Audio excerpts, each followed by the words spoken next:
1, 2, 1. Is that on? Oh. Oh.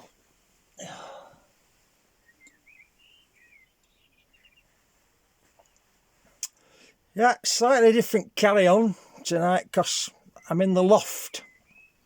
Because it's too cold in the shed and my paraffin heater's packed up, so next best thing. I spent half my bloody life in here anyway, tell you the truth, because I'm supposed to be tidying up and that, but never happened. But I'd fetch your telly up here, but there's no point, because there's no sport on, is there?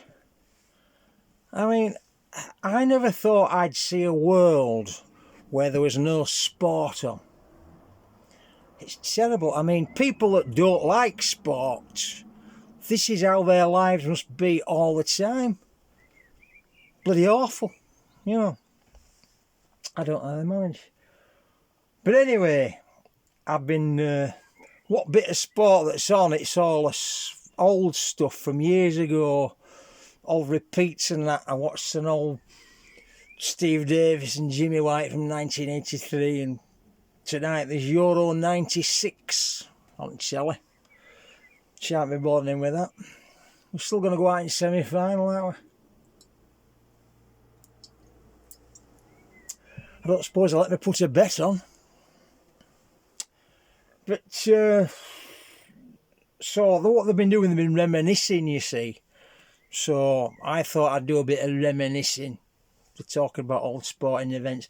Because, and that, but I'm going back to when I was the concert chairman of the Guiseley Working Men's Club in the early 70s, you see. And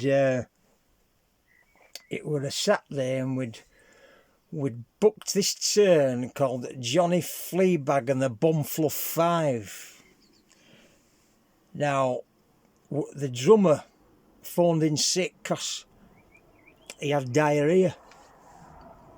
And to be fair, last thing you want to do when you got diarrhea is drumming, isn't it? Suppose, because bouncing up and down and loosening everything, you see. But so I remember we tried to get this other fella called Tommy Whiskers, who was he was an animal impressionist, very good, by the way, very,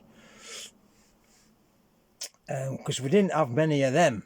In fact, the only one I can think of now, years ago, they had this bloke who did bird impressions on telly, whistling and that, Percy Sugden, I think.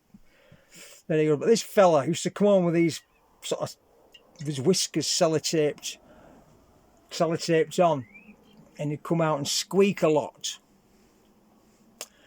And he was brilliant, you know, if you could get him on stage. Half the time he goes into the dressing room and he's curled up in a ball by the skirting board. Hibernating, you see. Or whatever.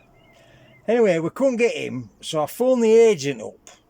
I said, listen here, pal, I said, we're struggling here. It's a Saturday night, we're packed, we've got no turn to put on. He says, well, it could be your lucky day today, Mr. Chairman. He says, because this superstar's over from America called Sammy Davis Jr. And he's just had a show cancelled at the London Palladium. Would you fancy having him on in your club? I said, well, has he got his own transport? Because it's a long way from here to there, you know. Anyway, he turned up. To cut a long story short, the concert was packed. He went in there and you could hear the pin drop because the bingo was on, you know. And he was a pain in the arse from start to finish. He got everybody's name wrong. Last behind bar, Brenda. He called her honey for some reason. We had called Dorman, Wilf, he called him Limey. It's not like his name were Wilf Lime or anything, so, and yet it's like speak a different language, you see, because he's asking for these drinks that I've never heard of. He says, can I have a screwdriver? I says, have you come to sing or take the back off the jukebox? Is it maintenance? What are you doing? What's up? He said, well, if you haven't got one of them, I'll have a Bloody Mary.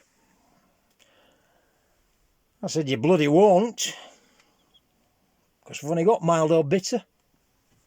Anyway, I did one spot, I paid him off.